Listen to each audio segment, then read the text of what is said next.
Mười mối nghe nên mình là bạn thì tôi trên đó tôi giờ là pi pro mình ní kết pi rồi thẻ mấy nè bạn mình scan để cái chị ấy mò với phải sắp rồi mò xỉn nè bị chết về stir lại nè stir tích ấy về đi học về học prem này tích hay là bạn mình scan lại lo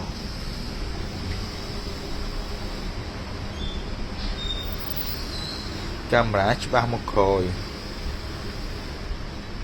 បាទគិតឲ្យ265ហ្នឹងណា 128G LLA 11 Pro Max នេះគឺស៊ីនទាំងអស់ដូរតែថ្មមកគ្រាប់ទេគេហៅសំណុំស៊ីនដូរតែថ្មមកគ្រាប់ទេអញ្ចឹងនេះឃើញទេដូរថ្មមកគ្រាប់ទេថ្ម100កាមេរ៉ាច្បាស់មកក្រោយអេក្រង់ស៊ីនមាន scan 64G តួវាស្អាត97%ដោយសារ Casey សារ Casey XS Max នេះអេក្រង់ GX គិតឲ្យ140ថ្ម100កាមេរ៉ាច្បាស់មកក្រោយអត់ scan ហើយ12 Pro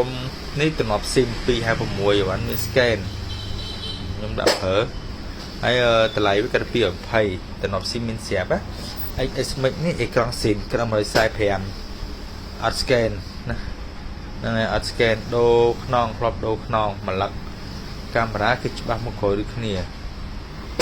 បាទហើយ8T នេះអានេះ135 RAM 12G RAM 2G 256ឲ្យបានស្អាត99%ទាំងអស់ណានេះ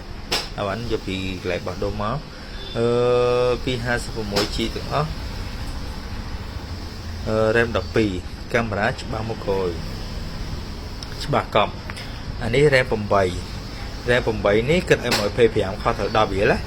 ហ្នឹងហើយអានេះ RAM 8នេះគិតឲ្យ125កាមេរ៉ាច្បាស់មកក្រោយដូចគ្នាចំពោះX7C គិតឲ្យ120សំណុំស៊ីនស្អាត99%ហ្មងនេះបាទមិន98 99 skin ស៊ីននៅអីនេះ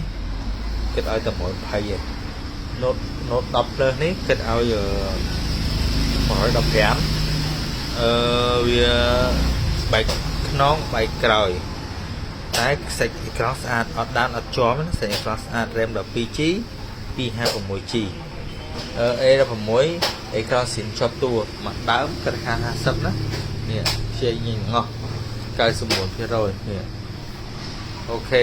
អរគុណច្រើនមើលប៉ុណ្ណឹងឯហ្នឹង